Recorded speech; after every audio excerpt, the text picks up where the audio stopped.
বোধহয় খেলাটো নহ'ব, কাৰণ শিৱসাগৰ সমষ্টিৰ মানুহে মই কালি মৰিয়নিত ঘূৰাৰ কাৰণে শিৱসাগৰৰ পৰা মানুহ আহি হাল্লা লগাবলৈ আহিয়ে গ'ল। ৰাতিপুৱাই চাৰ্কিট হাউচত আহি ডিষ্ট্ৰিক্ট প্ৰেচিডেণ্ট আহিছে, সমষ্টি প্ৰেচিডেণ্ট আহিছে, কৈছে আপুনি যদি এনেকৈ মৰিয়নিত ঘূৰি থাকে আমি বেয়া পাম।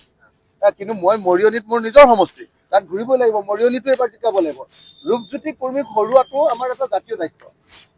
এটা ফটুৱা মানুহ হয়নে নহয় আপোনালোকে নিজে কওক, কাম নাইকিয়া মানুহ, অদৰকাৰী, মানে কোনো কাম কৰিব নোৱাৰা মানুহ, মুখেৰে খালি ফেটফেটাই থাকে। 25 বছৰ তেওঁক দিয়া হ'ল আমাৰ মৰিয়নি বিধানসভা সমষ্টি, মাকে ল'লে 15 বছৰ, কেইবছৰ গ'ল? 40 বছৰ। ভাৰতৰ স্বাধীনতাৰ পাছত 80 বছৰ হোৱাই নাই, 80 বছৰৰ পিছত 40 বছৰ এটা পৰিয়ালে খাই আছে, আৰু খাই লৈ জিৰ', সমষ্টিটোত কাম কাজ জিৰ'।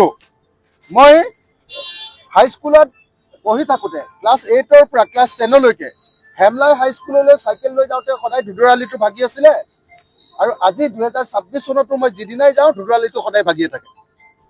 এবাৰৰ কাৰণে ধুদৰালিটো বনাব নোৱাৰিলে।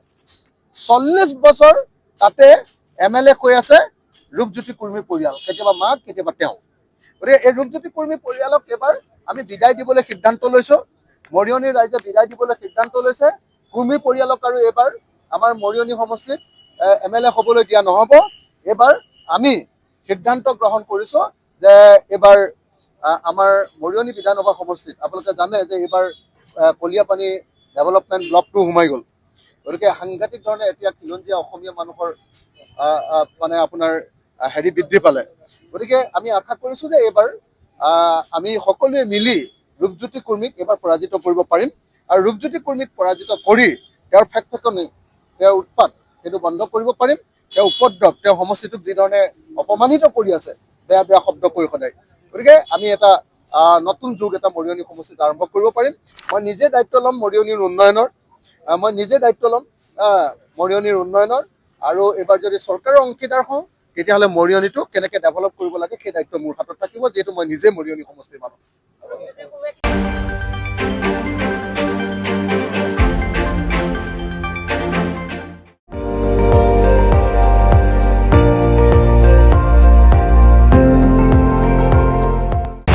আপুনি চাই আছে ND24, সৰ্বশ্ৰেষ্ঠ নহয় সৰ্বোত্তমৰ দৌৰ।